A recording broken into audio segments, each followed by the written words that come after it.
Ladies and gentlemen, welcome to the GBYWN Australia podcast. I'm your host, as usual, Aston Crude, and here today I am interviewing a man who everyone's been waiting to hear from.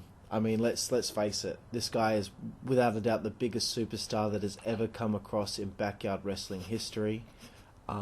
He is without a doubt the best looking, the greatest wrestler that I think I've ever seen. What the fuck? Me. So Aston, how are you doing today? Good. What are you up to? Not much. Just interviewing a guy known as Luke Monet. He is a former GBYWN Australian Heavyweight Champion, What the fuck? WZWA Tag Team Champion, and GBYWN Australian Tag Team Champion. Have you won any other titles? Don't say anything yet. I haven't introduced you properly yet. Ladies and gentlemen, Luke Monet. Yeah! Alright, Luke, thanks for being here. No worries. So, good to have you on Thank the you. podcast. Thank It's been you. a long time coming, I think. Hmm. So we're starting things off. You're not actually allowed to look at the computer screen. I'm not. I shall 'cause look the away. questions are up there. Hmm. But anyway, great to have you here on the podcast. Thank you. I think this will be very entertaining. I'm hoping so. We've got the beers cranking, ready to Indeed. get into it. How did you get into wrestling, Luke? Through Jack Wallace playing football. You met him playing Aussie Rules football. Aussie rules, Australian rules football. How old were you? I don't even remember. I would have been in maybe year 7, maybe 8. I don't know. He started talking to me because he found my YouTube channel where I used to upload videos of SmackDown vs. Raw 2011, which would actually tell us how old I was. Now that I think about it, Okay, I don't want to do the maths. that's okay. Maybe 14. I'm just taking a wild stab in the dark there. Okay. Probably wrong. But he commented on my channel, hey, this is Jack from football. Didn't know you liked wrestling, lol. But you had videos of wrestling on your channel. Yes. Well, video game wrestling, yes. But you weren't like an actual big fan yet. No, I was at the time, but But how did you get into it? how did I get into Yeah, wrestling? just getting in. I thought you meant into backyard wrestling. Sorry, no, just wrestling in general. Also video game, actually. But this is a two-part question at the same time. Well, it was because of SmackDown Shut Your Mouth. I went to my cousin's house when I was about, would have been maybe 6, 7. I don't know. When did Shut Your Mouth come out? Do you reckon? Shut Your Mouth was the third one, wasn't it? Yeah, it would. Yeah, it would have been. It would have been after. Was it Know Your Role second? I don't know. Yeah, no, it was the fourth one because Know Your Role, Shut Your Mouth, Here Comes the Pain. Ah, gotcha. Cool. But I don't know how old I was. So you got into wrestling because you played the video games. Yeah, yes, I did. So Yeah. that's the generation that came about. You know, those guys who got into wrestling because of the video game before even seeing wrestling. I didn't think Crazy. I didn't think it was real. I thought it was like a Mortal Kombat styled video game. And then I Ah. went to my aunt's and watched Finlay versus Lashley on SmackDown. Okay, so that was the first match you ever saw. Yes, which Interesting. probably wasn't the best match to watch. I mean, It it was was alright. I remember that it was match. the definition of like pro wrestling in the sense that there was a car flipped over, there was an Irishman and a black guy fighting for a United States title, and it was kind of insane that neither of them had first or Was last names. Hornswoggle there as well? Yeah. Oh, well, that makes it worse. Yeah, it was the definition of sports entertainment. Gotcha. Okay, let's get back into the bit about Jack Wallace messaging you about... Yeah, so he saw my wrestling videos and he had his own little wrestling game videos on his channel. And then after he commented on it, we kind of started talking on Facebook. And he invited me to come around to his house to watch wrestling on his trampoline. Like, everyone was going around to wrestle on his trampoline. He's like, yeah, you can join in if you want. I was like, okay, cool. This seems like it could be fun. It was not fun at all. I was kind of, what they called initiation was I think it was a 20-minute hardcore match against Chris, where wrestling, in the sense of it was fake, wasn't in existence. Like, so basically Chris beat me up for 20 Kids are minutes. so stupid. He man. beat It's me just up. Ridiculous. He's like, yeah, you can finish Initiation, like... you can finish the match when you're ready to be pinned. And I was like, what does that mean? Like, do I just get hurt until I just stop wanting to wrestle anymore? Okay. And he didn't pin me. He decided to put me in a legitimate armbar until he tore some tendons in my arm. And Oh, then I great. tapped. So, So yeah, that was your debut, was it? that wasn't even a debut. It wasn't filmed. Oh, it wasn't. Oh, well, that's all right. That's not too bad. Was that ABW? That was ABW, yes. Oh, what does that stand for? Australian Backyard Wrestling. Oh gosh, I think. I hope people don't think yeah. that Australian Backyard Wrestling No. Hall of Fame is that. No. No, Because I remember we had a competition with Awesome Backyard Wrestling. gotcha. Hmm. So, how long was ABW around, and do you have any stories of your time in ABW? I think it was around for maybe a year or two before I got there, because there was other guys like Jai and... I don't know. Who's Jai? Jai Lee. Some dude, really. He's been to a few shows. He's got this weird tattoo on his arm. Rose, No, I think, don't I don't know. So there's Jai, there was a Kyle, there was all these other people, and I don't really have many memories from that apart from my debut. I think it was my debut. I won the hardcore title in a ladder match. I don't know. They were wrestling in the ring, and this was like, to win, you have to legitimately win. Like...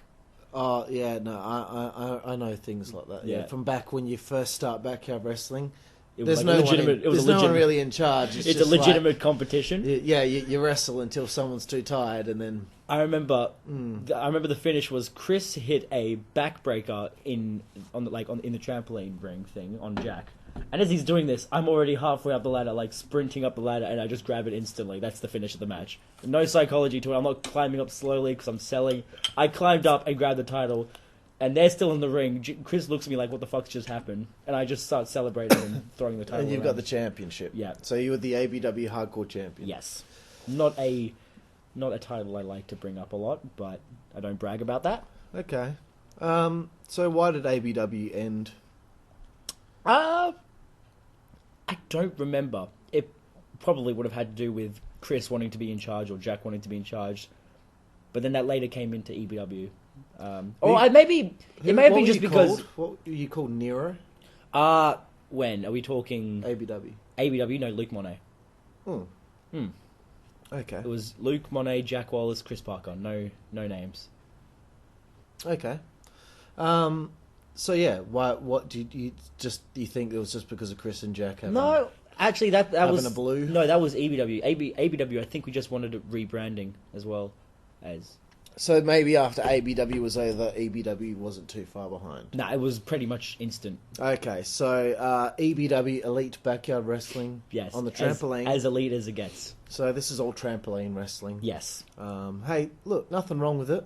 Early in your backyard wrestling life, XCW was mainly a trampoline fed for the first year and a bit. I did enjoy EBW, like some small parts, because there were some good moments and there was some really, really, really shit moments, but overall EBW was it was alright. They like it a lot better than I do. Do you have any like stories, like a couple of stories at least about EBW? I mean, maybe in the grand scheme of things, it's not a big thing in comparison to WZWA and ICWS, but I still mention Ocean Reef Wrestling Federation. That was just wrestling in a park. Yeah.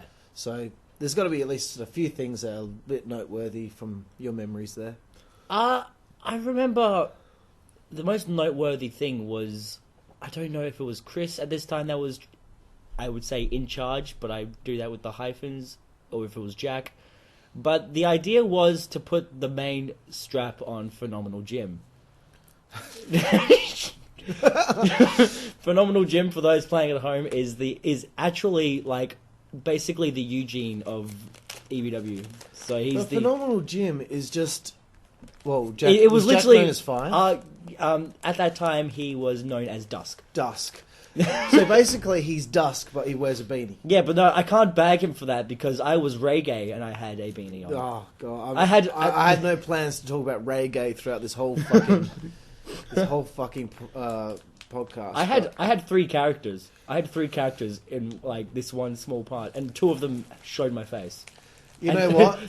That's actually not really a big of a deal because Johnny V was French referee Gianni Depressio, Cola Bear, and Johnny V. Yeah, but the issue is those were jokes. We were legitimately trying to be different characters. Oh, another instance is where I just had it then. No, great, I've lost it. I'll probably figure it out throughout this one. But yeah, the idea was to put the title on Jim.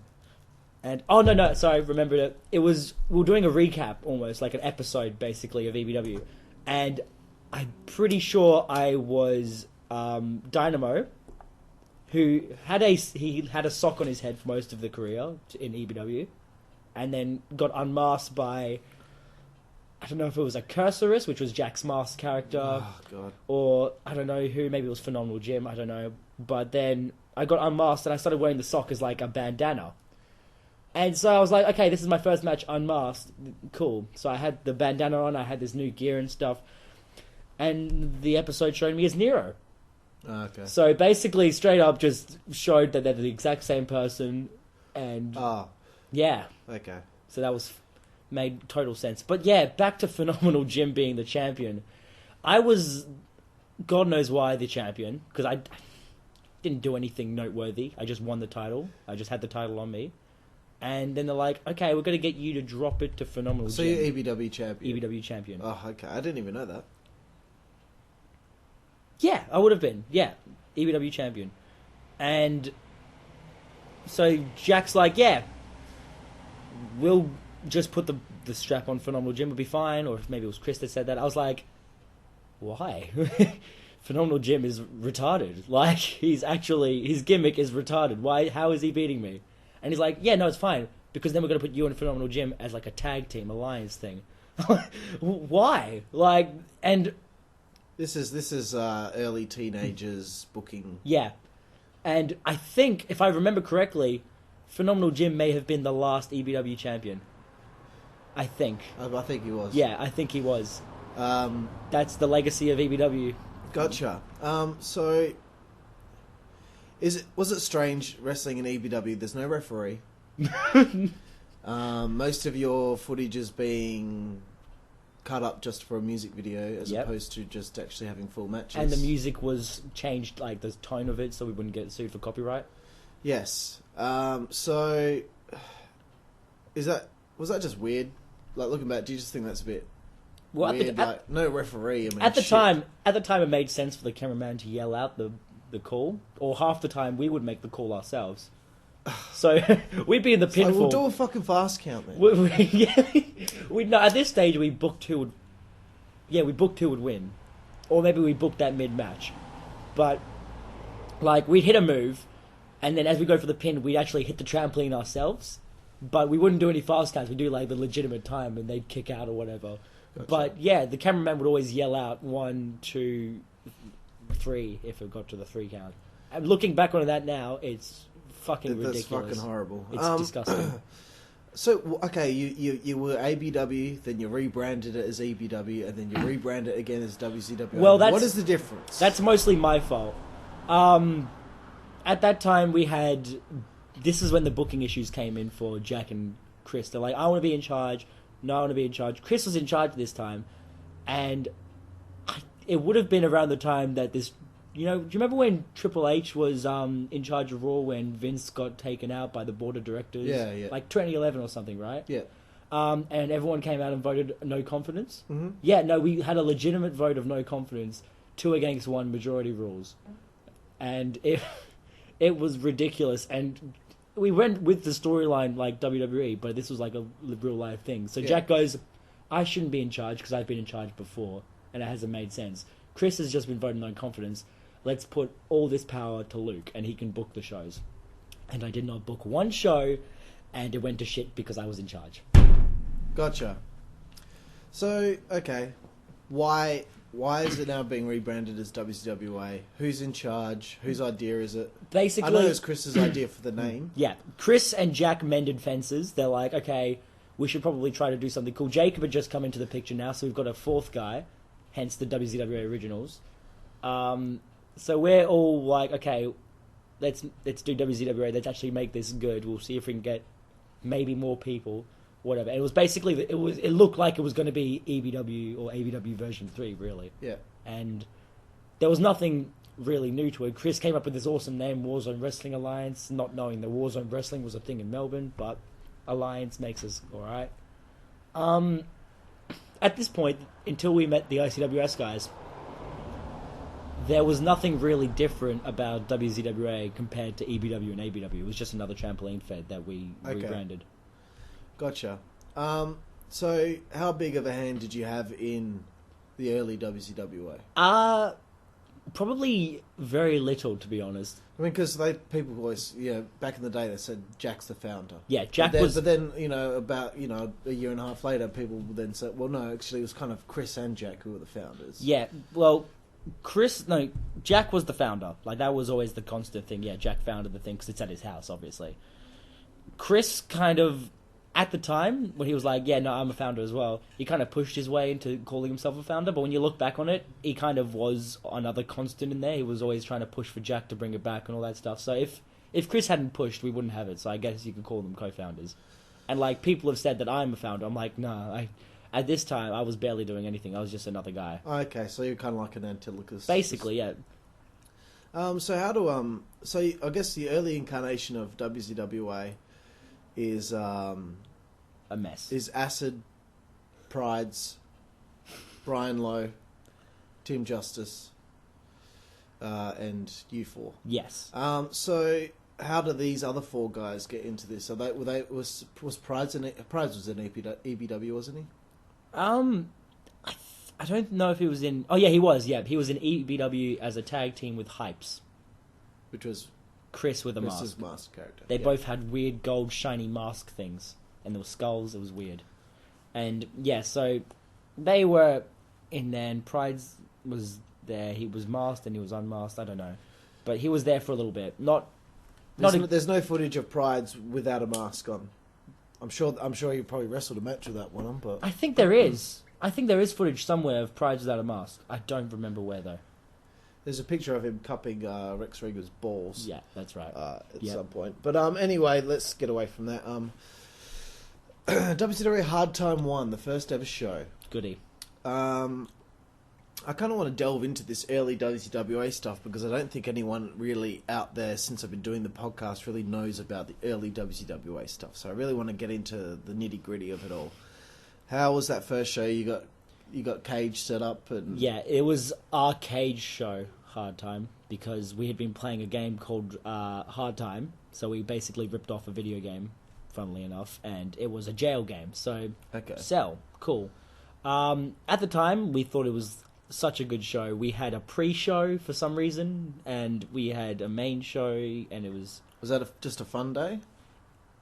In what do you mean? Was it was it fun? Hey, we had fun, yeah, it was good. A lot of it, looking back now, did not make a lot of sense, because now I'm on a booking committee. I see so many holes in the issues and shit like that, but it was fun. It was a good time. I did like that day, because I think I wrestled 3-4 times maybe, so it was overbooking extremely. How does a low rider, a Brian Lowe and a Tim Justice, get involved to be at the actual first WZWA show, and Tim Justice is in the main event? Well, basically we had just started contacting ICWS, and Lowe and Tim were obviously still younger in ICWS as well, so they would have been like, cool, new Fed, it'll be awesome to venture out into this go as over well. there, and then maybe there'll be bigger stars there as opposed to... Yeah, so they were trying to, maybe they weren't, I don't know, but maybe they were trying to be, the top guys, because that's kind of how it works sometimes. So, these guys have been in ICWS,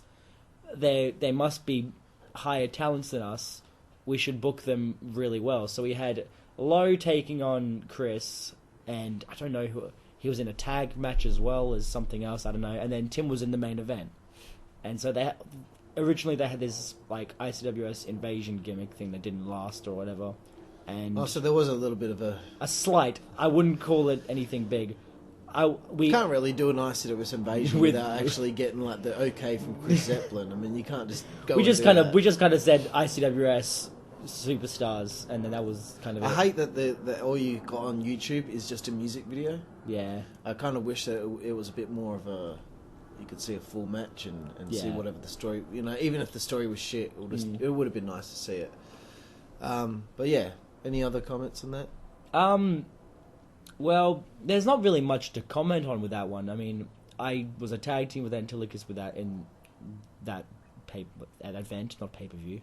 And then I turned on Antilochus in the one match we had together, and then somehow a feud developed where we had a match that same show, and then it was just, that was kind of the definition of how that event was. It was rushed and stuff. It was a mess, but for kids that were doing this, it was our first event as WZWA.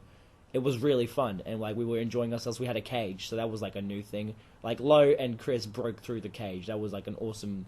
We were loving it. We had so much fun, but like I don't like looking back on it because it's just it's trampoline wrestling. It's not fun to look back on. Fair enough. Yeah, like some more shows. Ground Zero wasn't there for that. You weren't there. I was in Bali, talking to them over it, like what's happening and stuff. I watched a pay-per-view live stream in a Delhi or something, but I wasn't there for that one. And then that's when Acid came in, I think. Okay, would have been when Acid wasn't at the first show, but he was at the second. Yes, show. And he won the hardcore and the tag team in one show. Okay, great debut. Yeah. All right, well, let's keep on about you, because this isn't a timeline of 2012, which is something that I'd like to do with you at some point, maybe later tonight if we're not too drunk at the end of this. I'm already feeling a bit tipsy. It's only my fifth beer. So from there, I want to know your thoughts on ICWS, your first impressions and how you heard about it. Heard about it through Jack. He showed me a match with Clint Marshall because he was the biggest fanboy of Clint Marshall I'd ever seen. He loved Clint. And he showed me this match, and I thought it was insane. Like, how are people wrestling on something that isn't a trampoline or isn't a ring? It's this, like, mattress thing. And it looked like it hurt because it wasn't like, springy, bouncy kind of thing. I thought it was, like, one of the coolest things ever because we saw the other feds over east, like all the big ones, and... Oh, so you had actually we had seen like, a little bit of IYH and LCWA and HBWA and all them. But like obviously we didn't know any by name, and like so when we saw Rusty, when we actually watched Rusty or like Cryptic or whatever, all that stuff, it was like, oh shit, these guys are really good. But at the time we're like, crazy backyard wrestling, awesome. But ICWS, I didn't really make much communication with ICWS. That was mostly Jack and Chris. Jack and Chris. Okay. Again, at this stage, I was kind of just another guy. I was like a roster member. At this stage, I could probably be like called someone like Kyle, who is like a wrestler there. He's good, and he doesn't like do media. He doesn't run anything. He's just like, he's a wrestler. He's just one of the roster one of the members. guys. Yeah, that's basic. That was my spot at the time. I didn't like indulge myself with any other stuff like that. So maybe you popped on some ICWS and checked it out, and did you think to yourself, oh shit, this is how backyard wrestling could actually be? Yeah, and that's when... We don't have to do it in a trampoline, we can actually do it like that and maybe be taken a bit more seriously. And, well, actually, we thought we were taken seriously already because we had, like, other feds, like, trying to have a rivalry with us. That's when Dynamo came in, because we had a rivalry, and I took someone's character from, like, I don't know, I think it was in America, I don't know. And... that's when we started doing, me and Jack started setting up mattresses where our entranceway is, and started doing these videos called Backyard Wrestling 1 and Backyard Wrestling 2, where it wouldn't be a match, it'd be spots and stuff, so we can like show how we are, if we're good or not, whatever, that kind of stuff. Yeah. Trying to showcase ourselves. And yeah, so ICWS definitely had a pretty big influence on how we went from there. Okay. All right, so I'm just going to skip a little bit ahead just to Twisted Metal when Jack Wallace faced Antilochus. Yeah. I don't know I think they had two matches. Yes. So the first one, was the first showcase match. Yeah. I was there. Great match. Why isn't Rex Regum in this match? Why is it Antilochus that gets chosen to face Jack at the showcase match? Why isn't Rex Regum? Because you said that Jack and Chris were the ones that had the I think communication with ICWS. Why is Jacob getting this opportunity? I think at the time there was a slight issue with Chris. I don't know if it was transport issues. Was Twisted Metal before or after we had the incident with SBWS at Schwa?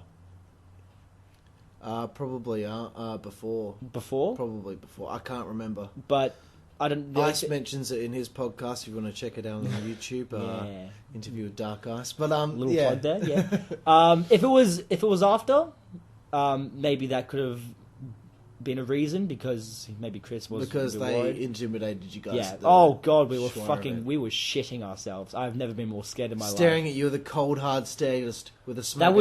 That was the first time I went further than Perth on my own or with like mates or something. So of course, the first experience I have, two of the biggest and in my eyes boganest people I've ever met are now staring at me, smoking and trying to intimidate the shit out of me. That would be intimidating, mate. And I'm still this small little kid with a high pitched voice. I'm not liking it at all. I was scared. It was horrible. But back to the idea of it.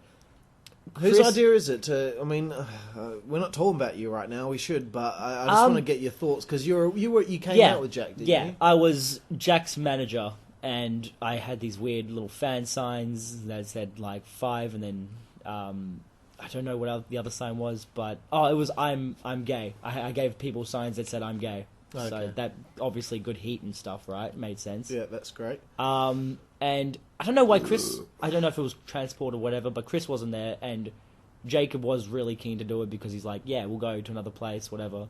And I wasn't keen on the idea of wrestling at ICWS because that base looked really, really painful. And like at this stage, I couldn't take a suplex. Yeah, so I didn't want to. That is a question I've got later on. Oh, sorry, my bad. That's okay about the suplex thing. It's a little teaser. So you're at ringside with Jack. Your Yep. thoughts are, as you're seeing this match go down. Are was- you feeling proud? Like I know maybe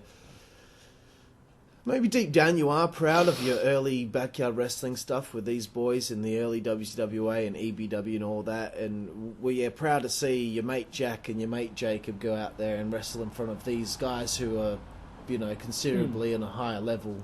Well, prior to ICWS, we only had a crowd of 1, which was like either Chris or Jacob's little brother, or maybe a mother, maybe, I don't know. So for the first time, there was like a crowd cheering these guys who are doing moves that aren't making them bounce or look like ridiculous. And I was popping, and Well, it must have been a fucking good change. Yeah, it was weird. I wasn't used to like having a crowd or being in a crowd. Like I got heat for Jack and stuff like that. It was good. Like it was, I don't know. Well, it must have been just awesome just to have a surreal. fucking crowd. Yeah, it was surreal. People were like popping and chanting and stuff like that. I got booed, which I was trying to be because I was trying to be a heel. When I was giving out signs, I was like, "This is awesome." There's people actually reacting to what we're doing. It was like, well, I remember when I went to ICWS for the first few times, and I don't know who exactly I spoke to about this, but they said, "Oh, we kind of do our shows just to make the music video at the end," and I'm like, "Is that why it's so fucking quiet during all the matches?" And I'm like, "This doesn't just have to be just wrestling matches to make a music video. This needs to be an experience." yeah, XCW was always an experience. Yeah. The crowd was just as much a part of it as what the actual match was. The match might have been shit, but it would have been funny, entertaining. The crowd are just as entertaining because of the shit that everyone, all of us came up with all the time was hilarious. So I said to all the guys at the ICWS, it doesn't need to be like this. If you fuck up, you don't stop the match and start it again. Yeah. You just keep fucking going. You got to do it one take. Otherwise, you're never going to learn. But as far as the crowd goes, everyone's got to really react and get into it because that's part of the experience of being a backyard wrestler. Is you're doing it because you're not quite ready to do that pro thing where you get the opportunity to be in front of a crowd. So this is us kind of like simulating what that's like. That's why we do it, kind of. Well, it's not all why we do it, but there's a big reason as to why we do it. But must have been surreal. Yeah, it was crazy. It was just, I didn't even know how to react when we were like Jacob Antilicus, who had never been in front of a crowd, and ICWS didn't really know him apart from some curly-headed kid that wrestled on a trampoline. He runs out, he gets like cheered and stuff, and he's high-fiving people, and like Jack, we're getting booed and stuff, and it's crazy to look back on that. That was our first appearance in front of a crowd, and we still got like reactions and stuff. And they ended up having like one of the matches of the show. Yeah. And these are two guys that wrestled on a trampoline that everyone thought was like, oh, this is gonna be shit. Yeah. Whatever.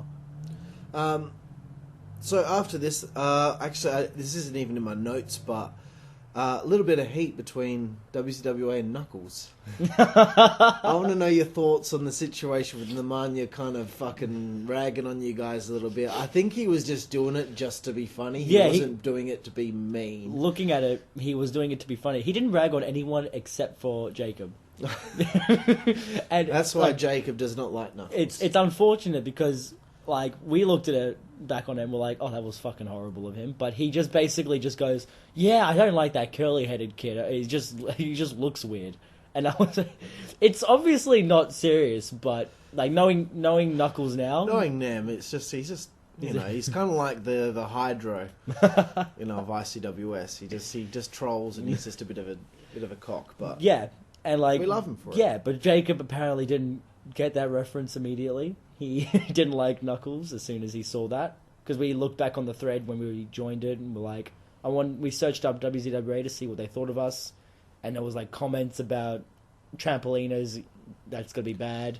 And then you had Knuckles, I don't like that curly-headed kid. I didn't actually have that many comments against me, so I was pretty happy with that. So I remember after that first match, Jacob and Jack and a bunch of you guys were sitting back watching the match in the undercover area. Yeah. And I was sitting there and I was trying to give some advice. Yeah. But it seemed like at the time, who's this guy? Yeah, exactly. What does he know? I think maybe within the next couple of days, probably. Oh, yeah. Okay, that's Aston Cruz. Yeah. He's actually been doing it for a while. See, I think was that the show you faced Chaos and you were bleeding? Yes, that's the one where I bled. See, the issue is I didn't know you were a wrestler because of the fact that I left. I had to leave early that one with Jack. So we didn't get to see that match, so we had to watch the recap and we saw you bleed. Yeah, like, oh, got to be near the end of the show back then. Yeah, that's it for was. sure. I think it was the end of the show. I think that finished off because there was a main event and then you guys had that match. Did we wrestle after the main event? Yeah, I'm pretty sure you did because then you cropped it in before the main event. Oh, really? Because there was bad weather and stuff. stuff. Actually, I think. I don't know. Obviously, I wasn't there, so I can't. But that's one thing I never did. I never main evented a Twisted Metal. Just realised it just then. Anyway, that's something that I like to do. DJ, if you're listening, book it. All right, so let's keep going. We're 30 minutes into this already. WZWA gets a ring. Yes.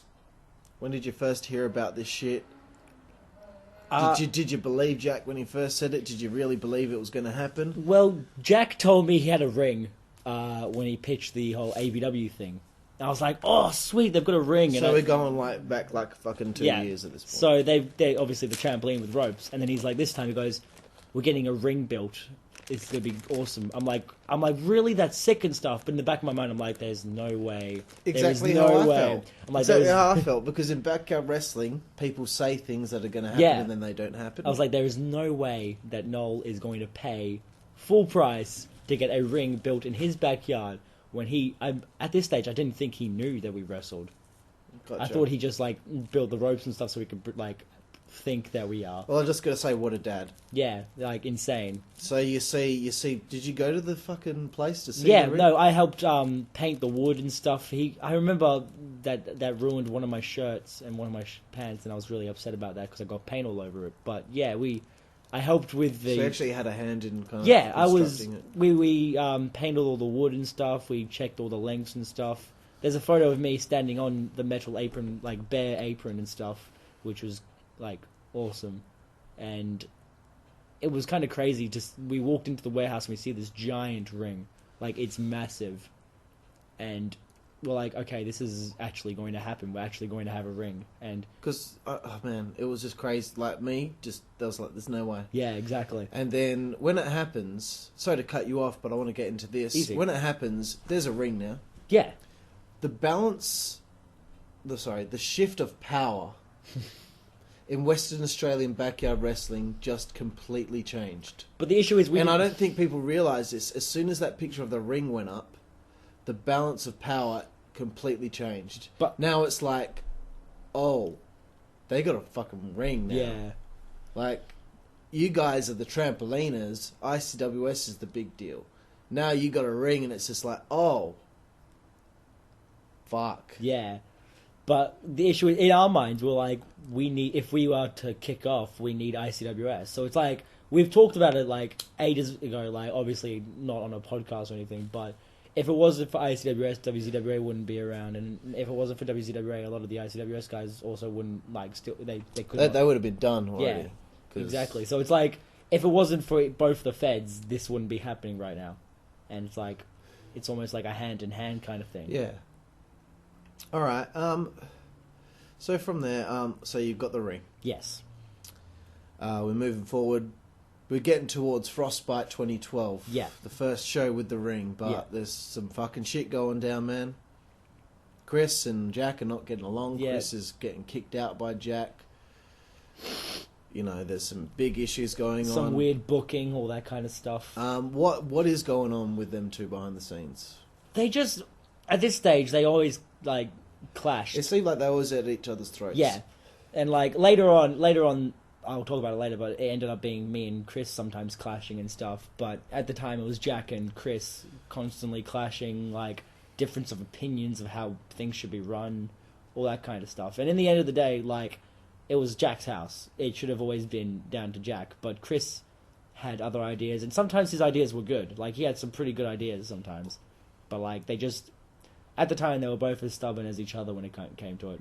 And me and Jacob were just kind of sitting there like, what do we do to fix... I remember I was looking back on it earlier. There was a group chat of us trying to figure out how to, like, solve the issues and stuff. And, yeah, it was just... Did you and Jacob have much of a hand in trying to...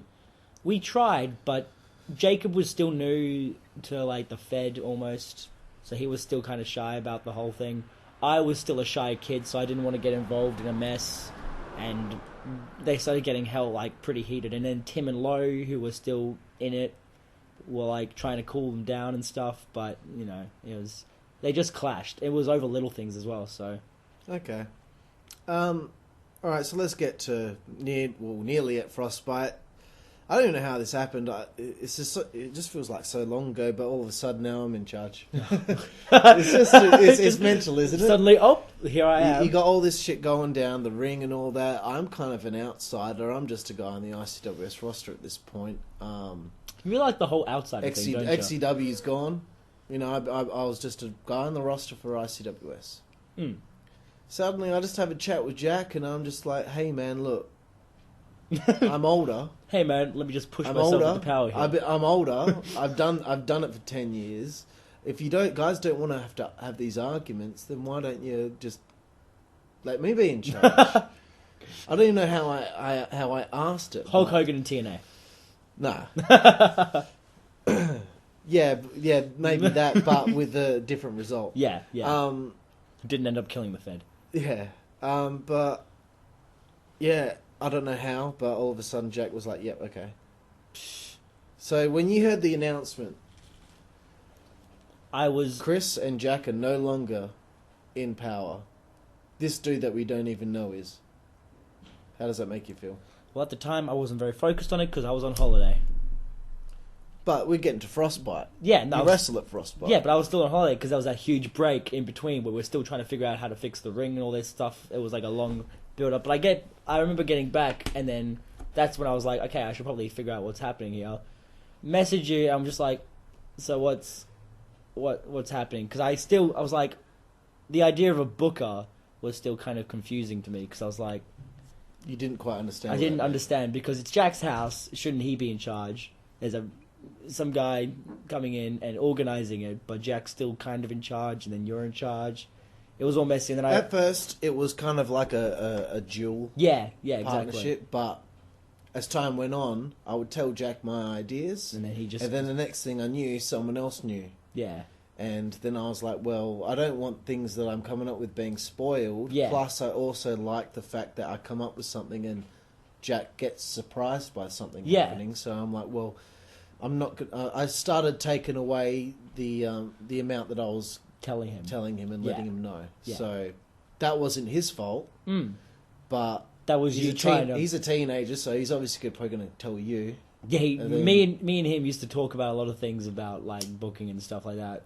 Like, so then again, we were a tag team, and I didn't want the information being passed around because I like to keep things a bit of a secret. It was almost like a similar situation with you in the crowd where you're like, I want this to happen. I should probably like just kind of make it happen, and like tell people, be a crowd and stuff. I'm just react to stuff, and it's the same with the booking. Like, you had everyone reacting to it because no one knew what was happening. Exactly. Because that's how it's got to be, man. Before you came in to ICWS, they were like telling everyone how everything's going, didn't they? They were like, Yeah, in the thread, Yeah. they'll give away all the results for all Yeah. the matches, and I'm like, don't do that. Yeah. Because how are we supposed to react naturally as a crowd when we already know that JD Flame is going to beat Mike Del Cano Yeah. in a hardcore match or whatever? Yeah.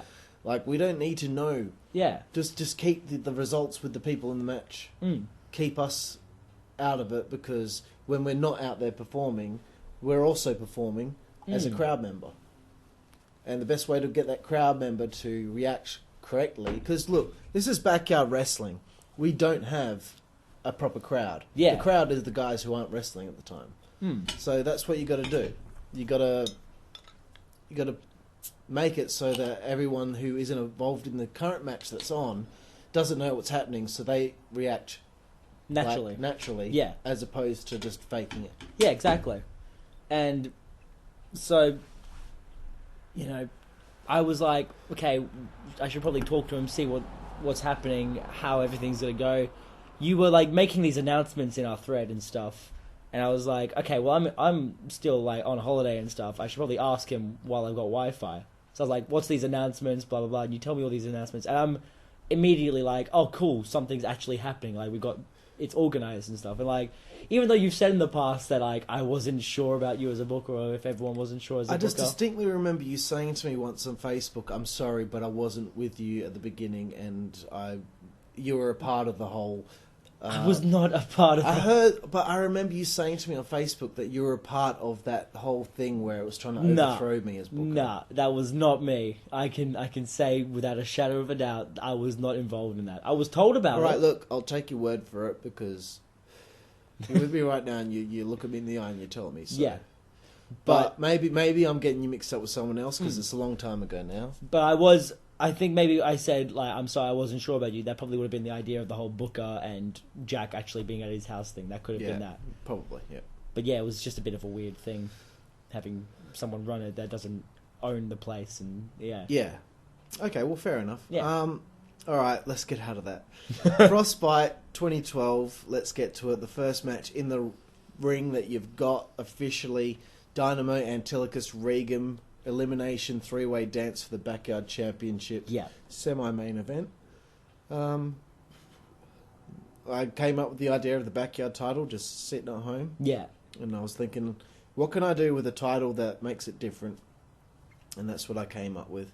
And I think that's one of the best things I've ever come up with, to be honest. It is. Which is why I don't want to get rid of that title. No. Even though we got too many titles in the Fed right now, I don't want to get rid of it, because it's my baby. Yeah, it's kind of become like a staple of WZWA. Like, we have every champion has their own title and their own stipulation. Like, I haven't heard of anyone else doing it.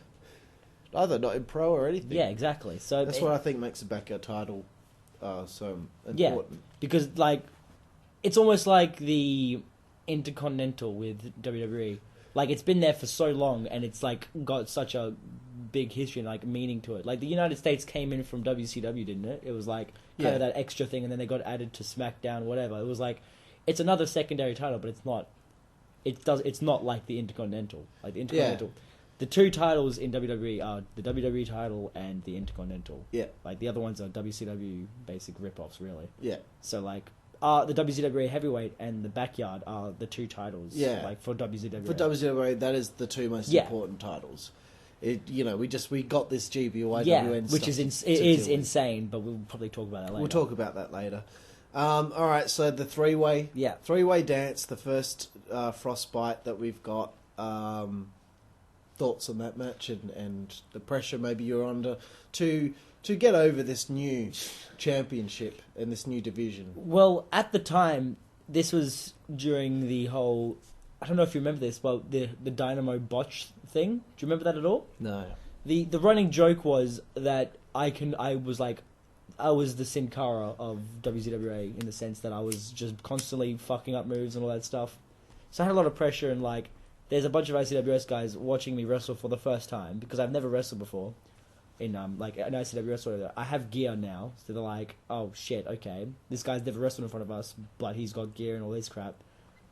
This is the first match we actually planned for, because like there was that opening sequence where I took a shoulder block, rolled around. It was a really cool sequence and stuff, and it was the first proper match we had where we had to like time things, make it like flow in with matches, because sometimes in ABW and EBW we do like the whole music video thing where if we fucked up we could do it again, and like so we had to do this on the fly constantly, trying to make the crowd So you're react. doing what ICWS had changed when I Yeah, got there. yeah, It's like, this is only being done in one take. yeah, exactly.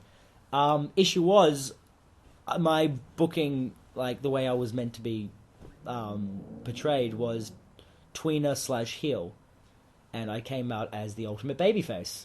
So like we had Chris heel, Jacob face. So Rex heel, Jacob face. And I was meant to be that like the tweener kind of person, because even though Because you were still heel, but you were like starting to move towards becoming a babyface. yeah, me and Jack split was happening soon. It was already in the plans before I Yeah. got there, so I figured I'll keep that one going. Yeah. However, I jumped out and high-fived everyone immediately. I didn't tease anything. I just straight up became a face. That's okay, though. And like you can hear Mitch be like, "I thought he was meant to be a heel." Okay, whatever. That's okay. It still fits what you know. You're excited. It's the first show of the ring. You're high-fiving exactly. everyone. Jack's like, "What are you fucking doing?" Yeah, Makes and sense. that match still goes down as probably one of my favorite matches, just because it was like the first match with the ring, and everything flowed a lot better than I expected. Like the bumping was a bit weird because trampoline you bounce. I mean, I had maybe one bump in ICWS and I didn't like it, but like the idea of bumping on wood and like foam and stuff was weird, and it was awesome because there was like making the noises of a ring. Yeah, and it didn't had hurt. yeah, and it had such an amazing feel. Everyone was jumping off top ropes and stuff. It was awesome. It was like a dream come true with that match. So that's probably why it's got such a sentimental feel to me. Yeah. So Rex gets eliminated first because he's pissing me off at this stage. Yep, and, I was and the like, well, recap. I'm going to make sure this is an elimination match, so he does get eliminated first. Yeah. So it goes down to Dynamo and Antilope. And the recap makes it seem like I hit him with a gyro kick and that's how I eliminated him. And then everyone's like, "You can't hit it. You've never hit a dynamic ending." I beat him with the dynamic ending. The leg drop was how I pinned him. Gotcha. And it wasn't on the recap. Wasn't on the recap. And it's like, "Oh, you always break your ankle." I'm like, no, I hit it. All right, so get down to you and Antilochus. Antilochus goes over, wins the backyard championship. So I'm already starting to plan for Antilochus to become a breakout star of the originals. Whereas with you, Jack, and Rex, I'm still figuring it out at this stage.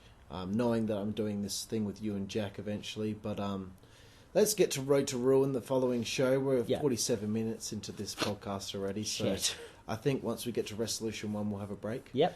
But you and Antilochus at Road to Ruin for the backyard title, Extreme Rules. Main event. Main event of the show. I wanted it to, because in the later stages of XCW, I was trying to do this thing with the Extreme Carnage title, which was basically XCW's backyard title. Where Johnny V was having great matches and he was making that title seem just as important as the heavyweight title. Almost like Cena right now with US. So it was almost like... and there was one stage where Johnny V versus Chris Rowe wrestled in the main event of a show for the Extreme Carnage title, whilst me and Diffuser wrestled on the undercard for the heavyweight title. Really? Trying to make that title just as important as the other one, because we're gearing towards Christmas Chaos 5, where we're going to have a unification match. So the whole thing was Johnny V's trying to make the EC title just as important as the heavyweight title. Makes sense.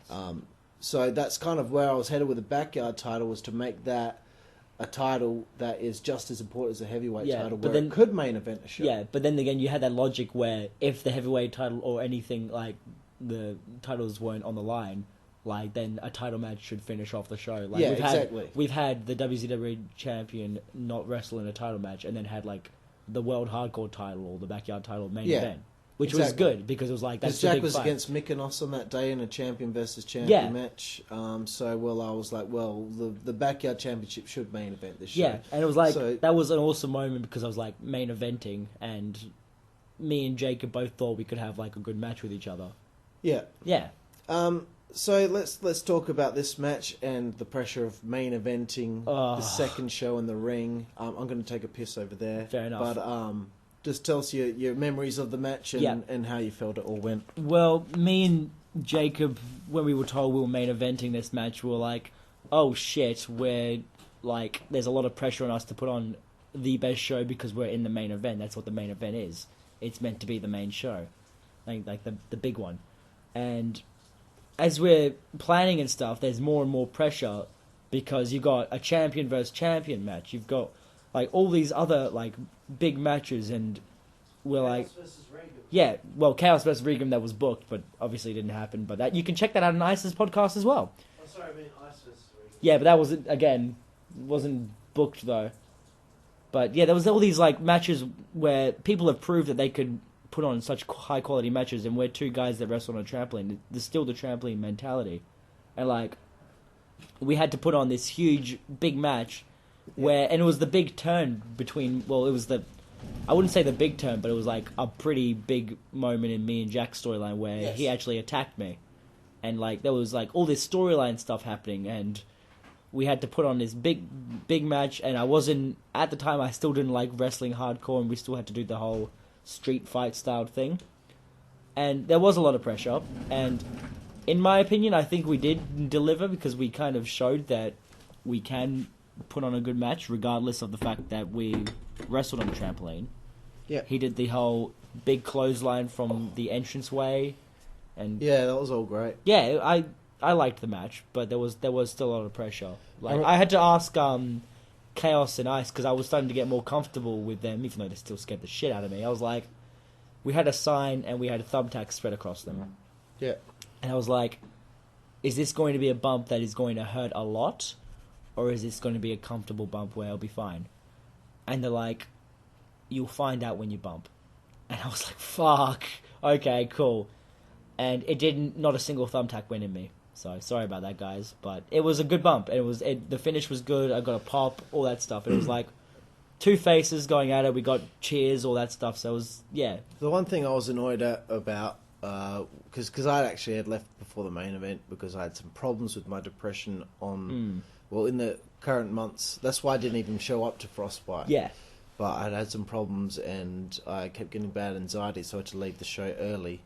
But I was annoyed looking back on the recap and seeing how blatant Jack's turn on you was. Yeah. It was supposed to be a mistake, but at the same time a mistake where it seems like you're not sure whether or not he did it on purpose. So like he just blatantly hit you on the head with a sign. Maybe like I had Jacob, like I was holding him and then he went to swing, Jacob ducked and then it hit me. That's probably what I was hoping for, but it was more like just a blatant... He just straight up turned and hit you in the head. But that's in... Which is why the following show I had to get you guys to cut a promo and say, you know, we've sorted out our issues. But in that idea, it makes sense because I accidentally cost Jack the match against Mykonos. Like I went up and celebrated. But I wanted him to accidentally cost you the match, but make it people keep guessing.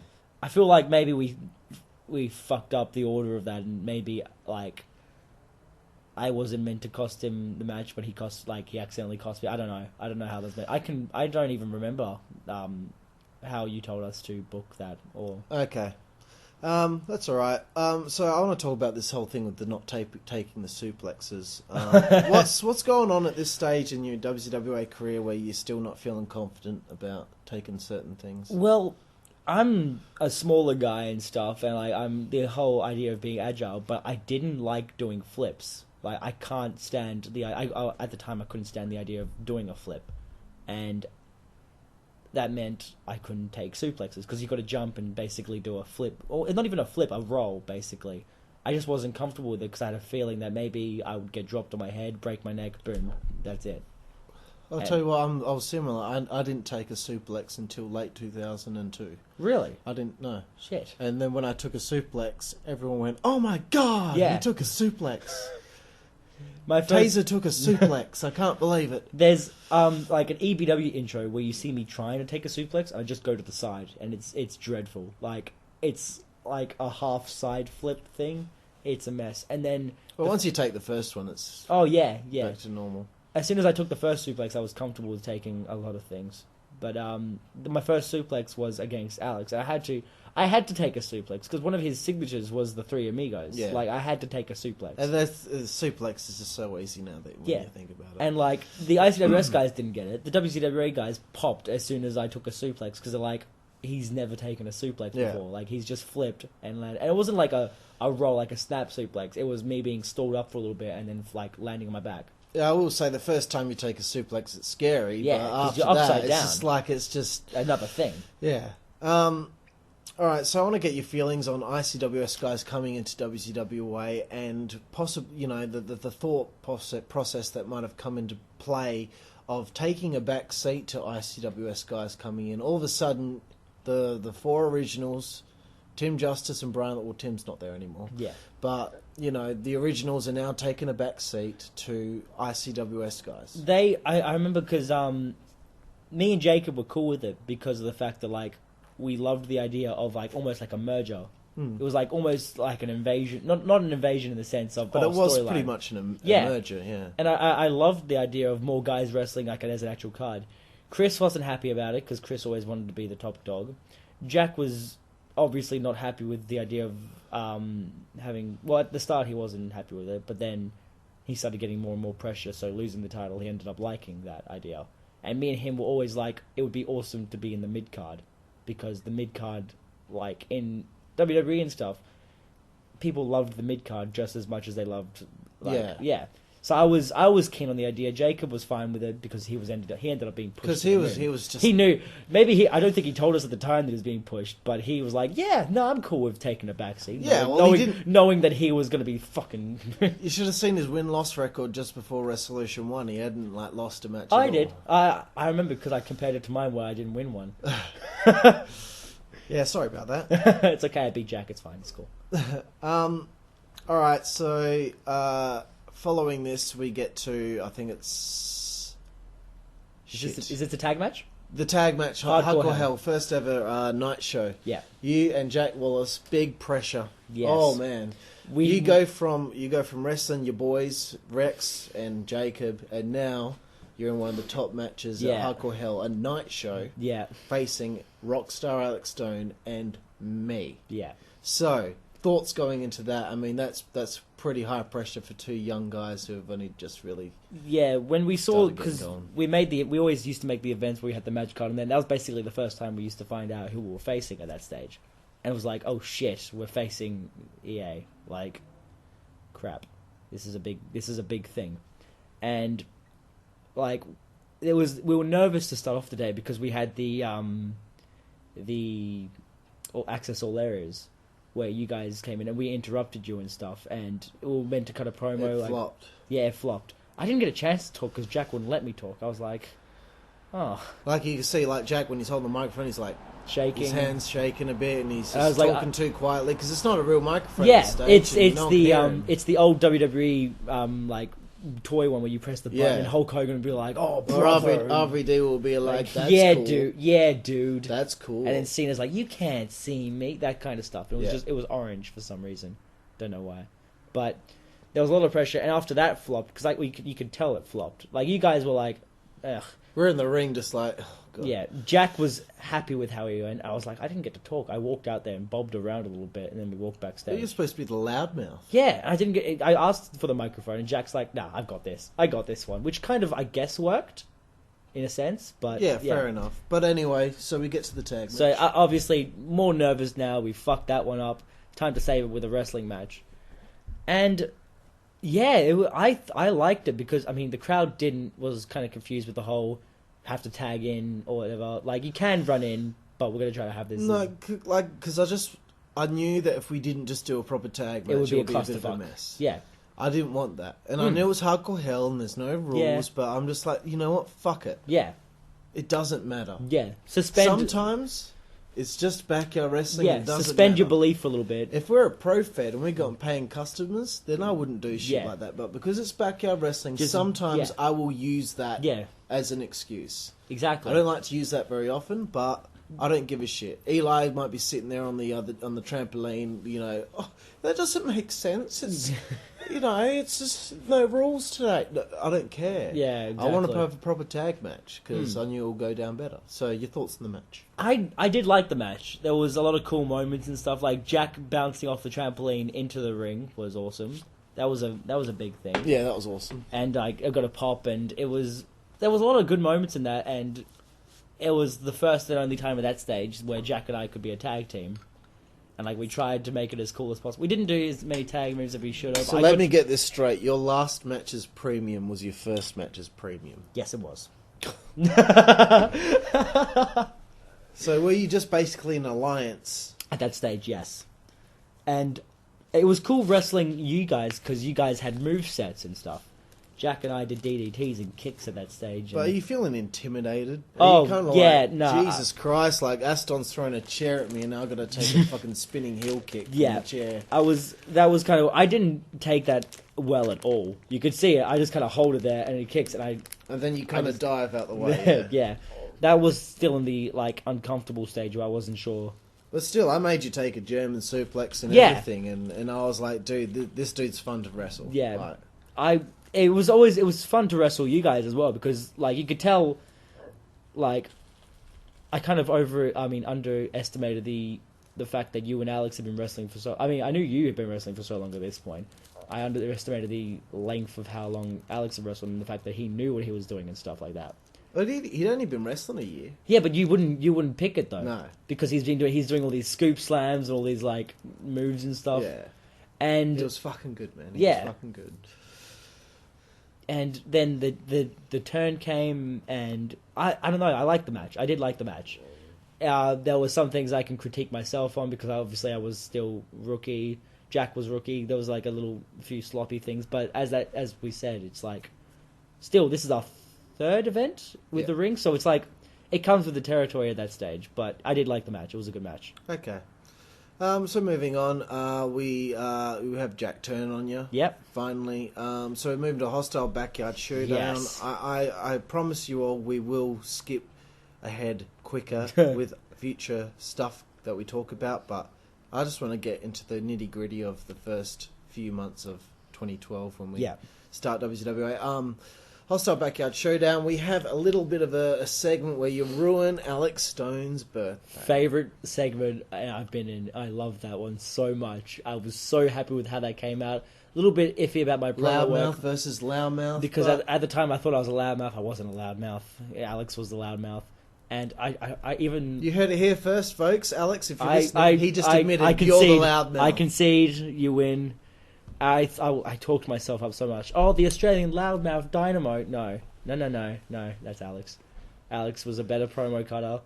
And, yeah, I tried being on the same level of promo as him. I feel like you did alright. I feel like I did alright.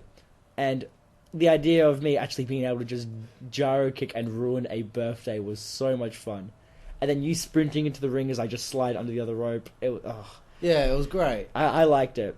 And then the ensuing match, unfortunately, was a no contest because I was still trying to protect Alex. Yep, no, fair enough. But you'd also had lost a couple of matches so far. I think you lost your first 3. Yeah, I haven't. So I it was hadn't won a like, match at this stage. I can't have Luke get beaten again. So I went for a no contest, unfortunately. And that's Alex fine. said in his podcast, it's a shame that we couldn't have a definitive finish for that. Yeah, but I that's still one of my favorite matches because I feel like me and Alex worked really well together. Like, I mean, I jumped in midair and he caught me, and like there was a lot of chemistry. We did a lot of moves that we hadn't done previously because we hadn't really had a chance. First time I wrestled anyone bigger than me was you guys, and then I got a one-on-one match with Alex. First time he's wrestled anyone like extremely smaller than him because I was still small and skinny at this stage. Still skinny. Doesn't count with EQG. Doesn't count with EQG. That's right. That's Dan Zeppelin. That's a different story. No. Shh. Oh, sorry. Wait. Whoa. No. What am I talking about here? God, someone's been having no. a bit too Dan much to Zeppelin drink. is El Queso Grande. Damn it. But it was a lot of fun. That's still one of my favorite matches because I mean, Alex did a flying kick off the apron. Like that was insane, and like there was lots of pops and stuff. And I feel like we worked well together.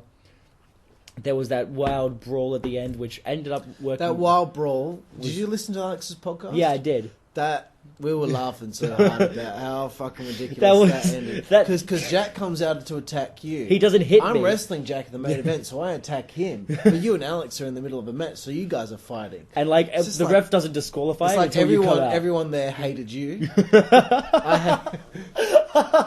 But me and Alex like each other, Yeah, but we also hate Jack. And then me and Jack have this like almost mutual hatred for you guys for the slightest bit we managed to like deal with each other to attack you. And then it's like And as soon as you Premium are fighting fucking Alex and Aston. And then as soon as you guys go backstage, I turn around to the most brutal chair shot. That chair shot, man, it was I fucking killed you. I'm not comfortable with bumping in the ring, but apparently I can back bump on the outside with a chair shot. And then Jack yocks the referee, falls down. It was Yocking poor little referee Jacob Sewell. He gets a... Jack falls over because of the force of the punch. It was just... I remember being in tears laughing. I was on the floor trying to sell, and I'm crying of laughter. The funniest thing was, like, Jack's brawling with me, and I'm tripping over. Alex is falling. We're all falling over. I got thrown into Low, and so Low clumsy. yelled thank you. It was a mess, but at the same We're time so clumsy, it worked. but that's the charm of the segment. And I really believe that's one of the best segments we ever did. Okay, moving forward from there, I'm going to cut out the whole WZWA section right now. Oh. We're going straight back to ICWS, and Fair all enough. we're talking about from here on until the end of this section, hopefully we can get through it in half an hour, Yep. is your ICWS career. Okay, easy enough. ICWS, your proving ground match against Dan Zeppelin, your first ever ICWS match. Yep. Going into it, a lot of pressure. Yes, because like they'd seen me wrestle like a little bit now. They kind of understood how I am. Jack has just finished off his feud with Ryan, and we've kind of turned tweener. But again, fuck up the booking, I come out as the ultimate babyface after being an absolute cunt about half an hour beforehand. So I come out to Reptile, high five everyone, yeah. And I wish that it wasn't my first match, so I could have had like a full on match with Dan. Yeah. Like that's my one regret, that I haven't had a good match with Dan. It was like I got a few suplexes in and stuff, but then it was ultimately to put over Dan, who was just joined SPWS. Yeah. And I'm like, obviously I'm fine with that because first match in ICWS, whatever. But it was cool that my first match was against like Dan Zeppelin. The heart of ICWS. Like the big, like one of the biggest names. If you want, like, I debuted against Dan Zeppelin. Yeah. So if you want to debut against anyone, he's the guy. It's like, it was a pretty cool thing to be able to say, yeah, my ICWS debut was against Dan Zeppelin in a proving ground match. And like, I got slapped by Haley Hell, which was a pretty cool moment as well, even though... Haley fucking Hell. Yeah, even though it's Haley Hell and everyone's like, oh, it's Haley. It was cool to be slapped by a valet. Like, that was a cool moment. Like, the manager got involved, the valet. It was a chick. And at that point, that was the closest that a girl's hand's ever been to your dick. Yeah, it was, actually. I believe Fantastic. so. Yeah. Very funny. I'm very funny. Yeah, good times, right? Yeah. Oh. So you put over Dan. I thought it was a solid little match. It was good. I did enjoy it, but again, I do wish it could have gone longer because I feel like me and Dan can have like some really. There you go. Really You heard it matches. here, Dan. Yeah, Dan. I was wanting during the Elite Alliance franchise feud for you guys to have a singles match, but it never got to happen because you were busy with Acid and Nick Ariel. So yeah, Dan, before you hang up the boots, we got to get at least a couple of singles matches with you and Luke Monet because I think they will be pretty tops, and you will realise wrestling Luke that you're better than you really think you are because Dan Zeppelin's fucking good. Yeah, he's sick. I fucking love him. Some of my best matches have been against him. Yeah, exactly. All right, so let's move on. You and Jack have broken up in WZWA, but in ICWS you've formed a team called High Octane. Why High Octane? Why not Premium? Well, because Premium were like, that's a bad guy name. That's the heel name. So let's go High Octane, where we're these fun baby faces that are fast, awesome. Are you guys influenced by Fuel? No.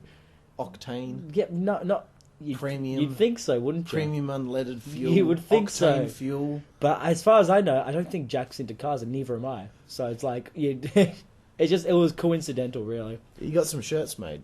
Yeah, we got these these singlets made where we had like a little name tag that said "Hi, my name is," and it had his name, and it had Dynamo and mine, and then we had numbers on the back. Mine was 13 because like, oh, unlucky, watch out, guys. And then his was 69 because it's Jack, and we had our names on the back and all that stuff. So it was pretty cool. We had shirts made and stuff, and then our first tag match in ICWS we face Antilicus and Rex Regan. Yeah, that was the next part of my questions. Was it ICWS in your yard tapings? Yep, I think it was 2. Rex and Antilochus, the second taping. Yeah, I think so. Right. And it was, they had just been recently having their matches in ICWS because they had some really good matches in there. So they're like, okay, we respect each other. Let's form like an alliance. So it was like, okay, 2 alliances from WZWA, almost like another showcase match. And I really liked the match. I feel like it worked well. Jack got busted a little bit earlier in the match because he took a package pile driver where he kneed himself in the face. That takes some talent, Jack. And yeah, then it was their heel turn. I did like the match. I feel like it showed that we had a lot of talent. We worked, all 4 of us worked well together. And like, again, that shows up later, a lot later on, and hopefully in this podcast episode, like we'll part, do. whatever. We'll do. But yeah, we all worked well together, and we put on a pretty sick match that got a lot of pops from people, all that kind of stuff. Yeah. All right. So from there, ICWS has a little bit of a break, but during the year we have Twisted Metal. Yes. And there's a Rising Star Cup match between you, Jack Wallace, Antilochus, and the Great Shinigami, also known as someone else. So let's talk about that. That was a great match. Well, it's weird to look back on the fact that the match before I had a tag match, and then suddenly I'm actually a champion. We'll go into that later as well. And it's like the Rising Star Cup, where like you had the first Rising Star Cup was Ryan Lowe, Tim Justice, and Alex Stone. So it's like it's become like a thing in ICWS as well. Should have been bigger, in my opinion. Should have had happened more, but hopefully it does. Yeah, it was like we got a lot of pops from that match. Yeah, like that was like the crowd went off for our match, and it was awesome. We got to do our own little spots and stuff, and it was out of my ICWS career. I can say career, I guess. That's probably one of my favorite matches, just because of how like we all got to do our own things. Everyone popped. It was a well put together match. I got eliminated second because I helped someone eliminate someone first. Like I think Antilochus was the first eliminated because I gyro kicked him, and I told Jack to pin him. And as Jack's pinning him, I get the big ending. So for some reason, I didn't pin Jacob. Didn't make much sense, but it was an all round fun match. And we got to tease the whole high octane thing as a tag team still. Yeah. So after this, the next show is Aussie Anarchy 2014. Yeah. It's the last tag match for High Octane. Around this time, though, you guys were supposed to have a tag title run, am I right? In ICWS? Yeah. Yes. Or you were supposed to be involved with the tag titles. Yes. This was... Well, it was probably around Twisted Metal or whatever, where Alex was still the tag team champions, and like he was supposed to find his tag partner, and then High Octane would end up becoming ICWS tag champs, which would have been pretty cool. But obviously, that angle was dropped. The whole title was dropped, so that was kind of a shame. Would have been awesome to be ICWS tag team champions because there's like not a huge listing, but it would have been cool to be a part of that selective group that were ICWS tag team champions, and I feel like we could have brought something to that, and like if there was enough tag teams, would have been cool to be in the tag team division for ICWS. So that match you wrestled me and Ryan. It's a bit of a, I don't know. It is what it is. It was a good match. I did like the match. I did get a concussion because I bumped badly. It's my power bomb, I believe. Yep. You can hear the crowd they're like, oh, because my head just snapped back. Should have tucked your chin, mate. I should have tucked. I was so used to bumping WZWA where it's all light, and I don't tuck my chin, which is so bad, and I need to learn to tuck my chin. But I'm just used to bouncing around. But should have tucked the chin, got a concussion. But I still really liked the match, and it was a lot of fun. I made Ryan bleed, which he later paid me back for. Yeah. But that also made into a spot, which was awesome. But I did like the match. I like most of the matches that I have, which is probably... I should probably criticize myself more often, but I do like a lot of the matches I have. And that was another good tag match. All right. Yeah. So ICWS does not have another show for a long time until this year, 2015. The new ICWS. You yes. missed the first show. Why did you miss the first show? Music festival, Groove in the Moo in Bunbury. I was staying there. So that was that's why Jack missed it as well. That was ICWS Thug Life. Yes. But they had a small show. All about that base. All about that base as a tournament. Yep. And the winner got to face Ryan Tate in the main event. Yeah, for the because the WZWA small show got cancelled. Yes. And they're like, okay, whoever can make it to the show, come to ICWS, will be good. Not many people showed up, so they're like, you know what, we'll have a mini tournament to face Ryan. And everyone's like, okay, Luke is more than keen to wrestle multiple matches in a day. We'll have him win the tournament and go to face Ryan and then lose. But I really like wrestling multiple matches, and it gave me the chance to wrestle DJ for the first time, and I got to wrestle Chris again in a small one. But it was good for my first match back in ICWS. I kind of got a lot more spotlight than I did in the other ones, where I was like in a tag match or in a fatal 4-way. I got to beat people for once. I mean, I won the tag match, but yeah, it was pretty sweet because I was originally meant to have a storyline with Chaos. Yeah. That got scrapped, but that was because of the fact that we went on break. Yeah. But yeah, it was good to be able to be almost pushed a little bit more in ICWS so I can be seen as better. And then there was an idea, like a storyline that got scrapped on that same show, where I got curb stomped by Timmy Tarko. Tim Justice. Tim was playing at Justice. home. Yep, who made his little return to ICWS of that show.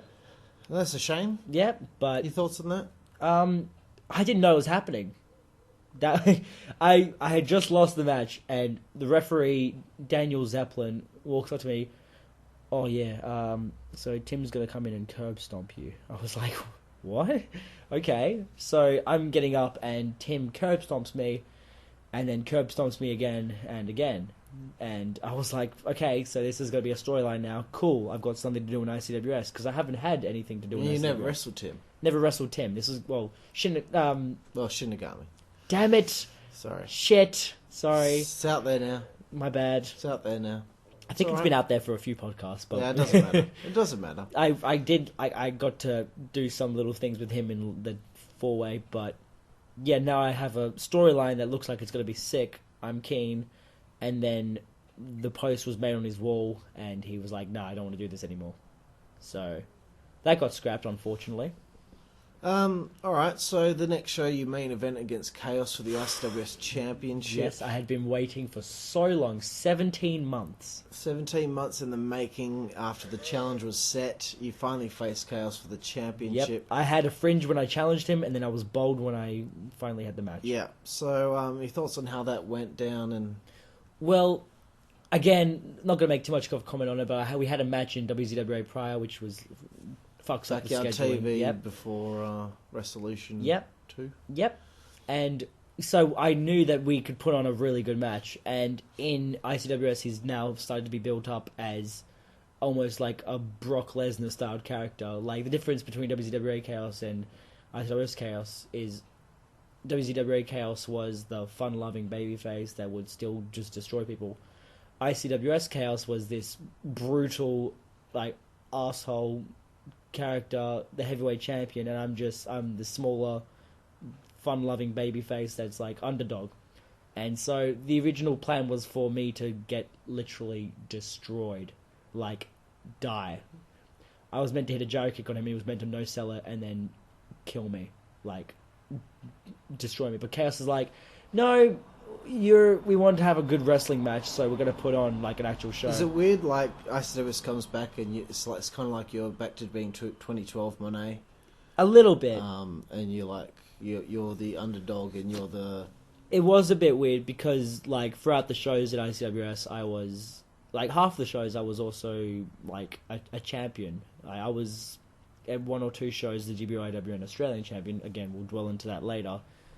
But, like, I had now established myself as a wrestler, and suddenly I'm back to kind of being lower mid-card style thing. Yeah. And I was like, okay, I've got to work my way back up. It was almost like you when you came into ICWS, where you'd been, like, established in XCW, and now you... Well, actually, sorry, doesn't make sense, because when you first debuted... You mean established in ICWS, but then I came back and then I start from the bottom. Yeah. But I had to re-establish myself, and I got that main event, and I was like, okay, cool.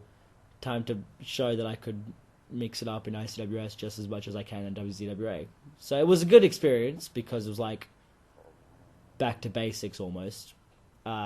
Lost to Chaos, which was actually, I really like wrestling Chaos because it's fun to be destroyed by a bigger person. It's my thing. That's why I liked facing guys like Ice and Three Dog and all that stuff, because I like being thrown around and I like selling it and making it look like I've just been shot with a shotgun. Yeah, it's fun. And yeah, I was really happy with the match. I got a pop when I picked up Chaos. It was good. I liked it. And then you came out, saved me from dying even more. It was good. I liked main eventing. So just before we get to the end of the ICWS section, I just want to know your thoughts on joining the ICWS so late and missing out on the big era, which was 2012 and 2011.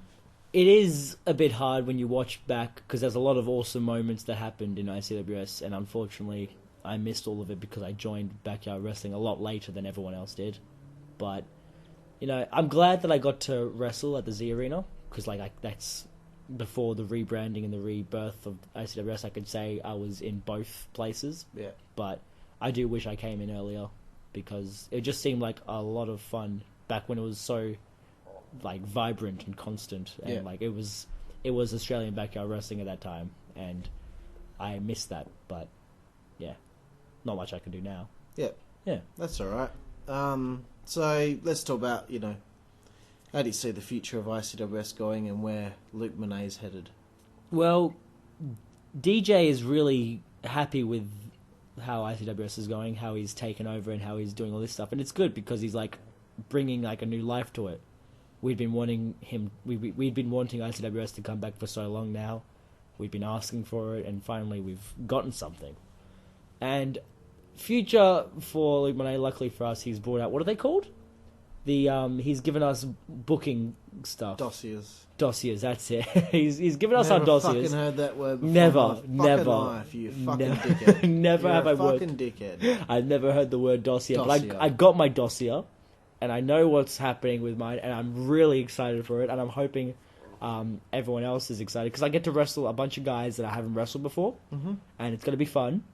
And for example, the next show I get to wrestle Steel, and that's something I've been asking for so long, because I feel like... It's supposed to happen last year. Yeah, I feel like me and Steel can put on one of the best matches of the card. I feel like when him and Mojo faced, it was good.